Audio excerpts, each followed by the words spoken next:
सालों बाद पैतृक गांव पहुंचे चतुर्वेदी समाज के लोग। श्री माधो चतुर्वेदी महापरिषद द्वारा आयोजित की गई बदावर यात्रा के दौरान चतुर्वेदी समाज के सैकड़ों लोग कई सालों के बाद अपने पैतृक गांव पहुंचे, जहां मौजूद उनके अपनों ने उनका स्वागत किया। तो वहीं वर्षों से बिछड़े हुए लोगों से मिलकर यात्रा में शामिल हुए लोगों की आंखें भर आईं। जी हां, दिखाई दे रहे दृश्य श्री माधो चतुर्वेदी महापरिषद द्वारा आयोजित बदावर यात्रा के हैं, जिसकी शुरुआत आगरा के समीप बटेश्वर धाम से हुई, जहां आयोजनकर्ताओं तथा श्री जी पीठाधीश्वर श्रीकांत बाबा महाराज के सानिध्य में बटेश्वर महादेव का जलाभिषेक एवं यमुना पूजन यात्रा प्रारंभ की गई।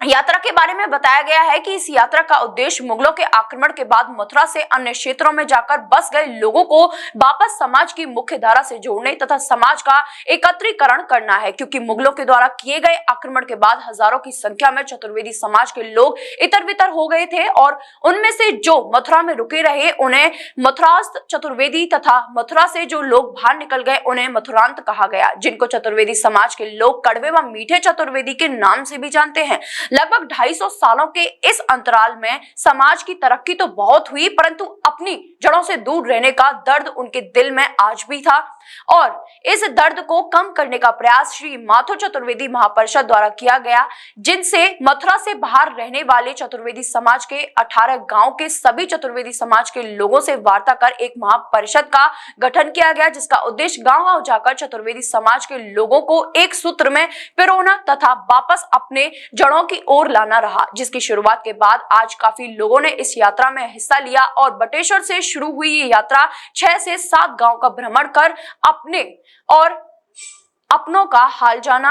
गांव में रह रहे 80 वर्ष से ऊपर के वरिष्ठ जनों का सम्मान भी किया गया। इस सम्मान को पाकर वरिष्ठ जन अभिभूत हो गए और उन्होंने भी इस पल के लिए सभी पदाधिकारी को धन्यवाद दिया। अभी न्यूज टीम के द्वारा भी यात्रा में साथ रहकर चतुर्वेदी समाज के गांव में लोगों से इस यात्रा के बारे में जानकारी की, जिसके बारे में आयोजन समिति एवं गाँव में निवास कर रहे चतुर्वेदी समाज के लोगों ने बताया। महाराज जी, आज से चतुर्वेदी समाज की यात्रा शुरू हुई है, जो कि चतुर्वेदी समाज के पिछड़े हुए लोग हैं, काफी ज्यादा मिले नहीं, उनसे मुलाकात करने का औचित्य लेकर निकली है। और सबसे पहले यात्रा की शुरुआत यमुना पूजा के साथ की गई। जी श्री हरि।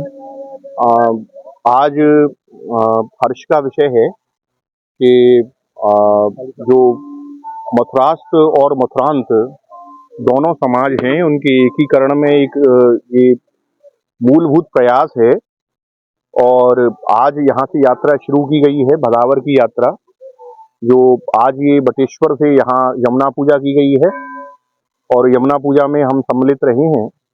और इसके बाद में अब ये आगे और अपने जो प्राचीन गांव हैं चतुर्वेदियों के, उनमें जाएंगे, अपने भाई बंधुओं से सबसे मिलेंगे। सभी लोग हैं, मतलब ये है कि जो मथुरास्थ समाज के लोग हैं वो भी इसमें शामिल हैं और सभी जाकर के और उनसे मिलेंगे, अपने पुराने स्थानों को देखेंगे।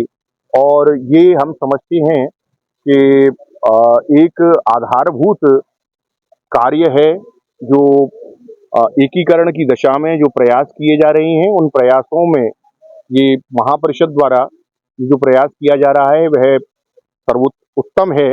और भगवान श्री कृष्णचंद्र, श्री यमुना जी, हमारी कुलदेवी महाविद्या, इस प्रयास को सार्थक बनावें। श्री माता इन्हें अपना आशीर्वाद प्रदान करें। जी, आज चतुर्वेदी महापरिषद के द्वारा एक यात्रा का आयोजन किया गया है, जिसमें कि जिन गांवों में चतुर्वेदी समाज के लोग रहते हैं उनसे एक बार पुनः मुलाकात करने का क्रम है और साथ में जो वरिष्ठ व्यक्ति हैं उनका सम्मान किया जा रहा है। आज आपका भी सम्मान किया गया है, गाँव के वरिष्ठ व्यक्ति हैं, क्या कहना चाहेंगे समाज के इन लोगों के लिए, पहल के लिए?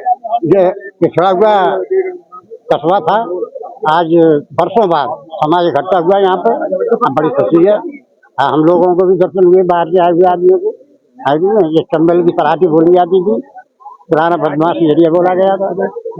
आज समाज आपसे खुद मिलने के लिए आई है। समाज में काफी वर्षों के बाद में एक पहल शुरू हुई है कि सभी से एक बार पुनः मुलाकात की जाए, सभी लोगों को एक बार फिर से एकत्रित किया जाए। इस पहल के लिए क्या कहना चाहेंगे? मैं तो इसको धन्यवाद दूंगा कि अच्छा पहल की है, जो हर साल में कम से कम एक बार तो हुआ करे, ताकि एक दूसरे से संपर्क बना रहेगा। कहाँ के रहने वाले हैं आप? हम लोग यहीं के हैं, पिलहाट के हैं। आज काफी वर्षों के बाद में अपने गांव आए हैं और गांव में आने के बाद में यहाँ पर महापरिषद द्वारा एक आयोजन किया गया है, जिसमें सभी लोगों को जोड़ा जा रहा है, मिलाया जा रहा है। कैसा लग रहा है? ये एक बहुत अच्छा ही कार्यक्रम है इसमें जो हमारे बच्चे वगैरह अभी समाज से हट गए थे, उनको अपना एक दूसरे से मिलने का मौका मिला है, क्योंकि जो लोग गांव से एजुकेशन लेके चले गए हैं वो दोबारा गांव में नहीं आ पाए, और आज हम लोग बहुत साल बाद इस तरीके के कार्यक्रम की वजह से एक साथ एकत्रित हुए हैं। तो ये बहुत ही एक सुखद अनुभव है सबसे मिलने का, और इस तरीके का अगर हमेशा आयोजन होता रहे तो हमारे बच्चे भी अपने समाज में आना सीखे और अपनी धरोहर को देखना सीखे। कितने वर्षों के बाद में आज अपने गाँव आए हैं? बचपन के बाद ही आए, मान के चलिएगा, बहुत 30-40 साल बाद ही आए हैं। अगर बात की अनुभूति की तो कैसा महसूस कर रहे हैं? बहुत खुशी हो रही है, इतना काफी टाइम बाद आए, तो आप सोचिए 30-35 साल बाद हम लोग पुनः गांव में आए हैं, तो बहुत कुछ चेंज हो चुका है, और एक बहुत खुशी भी हो रही है उस डेवलपमेंट को देख करके। आज समाज में आए हैं, फिर से अपने लोगों के बीच में है, और बहुत सुखद अनुभूति है, और उम्मीद यही है कि इसी तरीके से समाज का सम्मेलन चलता रहे, हर वर्ष चलता रहे, और जो हमारे नए बच्चे हैं उनको भी आपस में मिलने का मौका मिले। बहुत धन्यवाद आपका मुझे शामिल करने के लिए। हमारे लिए तो बहुत सारी हमारी बचपन की यादें जुड़ी हुई है। मेरा नाम डॉक्टर सुधि चतुर्वेदी है। मैं इनमोबी, जो इंडिया की पहली यूनिकॉर्न है, उसका ग्लोबल पब्लिक पॉलिसी हेड करती हूँ। सबसे पहले बहुत शुभकामनाएं सीपी चतुर्वेदी जी को, और मेरे कजिन है अमित चतुर्वेदी, जो समाज के लिए अग्रसर रहते हैं हमेशा। देखिए, मेरे लिए तालगांव का मतलब मेरा बचपन है। अवधेश कुमार चतुर्वेदी हमारे मामा जी थे, जो बहुत ही समर्पित थे गांव के लिए। मुझे बहुत अच्छा लगा यहाँ आके सबसे मिलके, क्योंकि हम अलग अलग शहरों में चले गए हैं। मेरा काम United nation internet governance forum से जुड़ा रहा। हमारा काम है कि ग्लोबली इंटरनेट को आगे कैसे ले जाएं, इंडिया का नाम आगे कैसे रोशन करें, जो इंडिया से प्रोडक्ट्स बनने चाहिए वो कैसे आगे बढ़ें। उसको जोड़ते जोड़ते आप कभी कभी इतना समय नहीं निकाल पाते अपनी रोजमर्रा की जिंदगी से कि आप वापस आ सकें, अपने बारे में जान सकें, या अपने गाँव को वापस कुछ दे सकें। तो मुझे लगता है ये बहुत अच्छा समय है। जैसा सीपी चतुर्वेदी जी ने बताया कि बटेश्वर में आज शाम को मैनिफेस्टो रिलीज करेंगे। सोशल इंटीग्रेशन हो, इंक्लूजन हो, या अपने से जो पिछड़ा वर्ग है उनको साथ में लेके चलने की बात हो। अगर मोदी जी का विजन है $1 trillion economy digitally, $5 trillion economy India के लिए, तो अगर हमें वो करना है तो महात्मा गांधी जी का जो विचारधारा रही, उन्होंने जो हमें स्वरूप दिया कि गांव जब तक आगे नहीं बढ़ेंगे और लोकल इकोनॉमी जब तक सस्टेन नहीं होगी तो देश आगे नहीं बढ़ सकता। तो वहाँ सहिष्णुता, स्वावलंबन, सेवा, वो सब बहुत ही ज्यादा जरूरी है। तो जब आप गांव आते हैं तो आप अपनी मिट्टी देखते हैं, आप अपने संस्कार समझते हैं, आप अपने बुजुर्गों से मिलते हैं, और आप अपने मूल्यों से, अपनी जड़ों से जुड़े रहते हैं। तो मैं बहुत शुभकामनाएं देना चाहती हूँ सारे आयोजकों को, जिन्होंने सबको बुलाया, इकट्ठा किया, और हम सबके लिए प्रेरणा का स्रोत है ये कि आप देखें कि आप अपनी क्षमता के अनुसार वापस क्या कर सकते हैं। आप कितने समय के बाद में वापस आए हैं?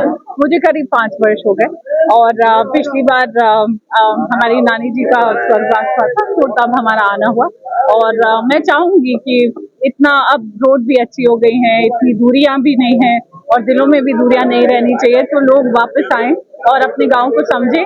मेरा विजन यही है कि वापस आकर हम एक सस्टेनेबल इकोसिस्टम क्रिएट करें, जहाँ आज की जो यंग जनरेशन है वो आ सके और गांव का इकोसिस्टम समझ सके, और सीखे कि इंडिया गांव में ही बसता है।